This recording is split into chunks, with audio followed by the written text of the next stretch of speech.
mbokki internet dal leen ak jàmm seen chaîne YouTube Buzz 24 Sénégal gannaaw bi ñu leen nuyoo ñu rafetlu bu baax a baax ànd bi ngeen di ànd ak ñun ñu àddu ci xibaar jëm nag ci kaddu yi nga xamante ni ki leen di Bougane Gueye Dany nekk njiitalu Gëm sa bopp dañ na ko yëkkati gannaaw nag publication bi nga xamante ni ki leen di premier ministre Ousmane Sonko ci naka noonu nekk njiitalu Pastef daal dina koy def jëm nag ci la réforme renaissance par le gouvernement français ji tirailleurs sénégalais yi nga xamante ni rek dañ leen faatoon ci atu 1944 foofu la ca camp bu Thiaroye boobule reconnaissant nag daal di marqué ab avance symbolique attribuée par ces soldats yi tax nag ñu daal di gis ne rek waa France ñu daal di woon a jël boobule titre ñu daal di koy duppee mort pour la France tax nag premier ministre di Ousmane Sonko mu daal di woon officiel ab mécontentement ci ab publication boo xamante ni rek dañ na koy def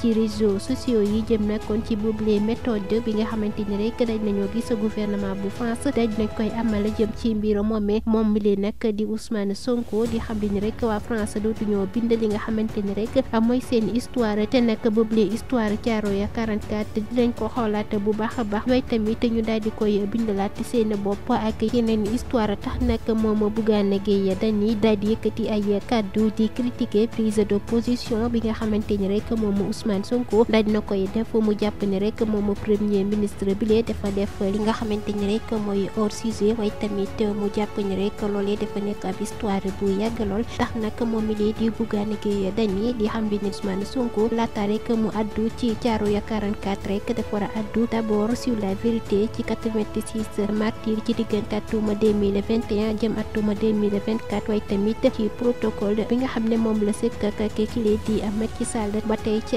kàddoom moom Bougane Gueye Dany di xam ni rek di Ousmane Sonko dafa trahir la cause du panafricaine nekk yooyu les kaddu yi nga xamante ni rek moom mi lee di Bougane Gueye Dany dañ na ko yëkkati jëmale ko ci premier ministre di Ousmane Sonko gannaaw rek kon boobu les publication bi nga xamante ni moom njiitalu Pastef di Ousmane Sonko dañ na koy def jëm nag ci boobu les histoire du camp de Thiaroye atum 1944 tax nag moom mi lee njiitalu Gëm sa bopp mu jàpp ni rek moom Ousmane Sonko dafa def apport sujet waaye tamit laata loole rek dafa war a addu jëm nag kon ci événement yi nga xamante ni moo am 2021 jëm nag 2024 mbokk yi ne kon boobule xibaar bi ñu leen indiloon ñoo ngi leen di ñaan ngeen abonné partagé waaye tamit ngeen bës cloche de notification bi ngir ngeen di mën a jot suñu ay xibaar saa su ne jërë ngeen jëf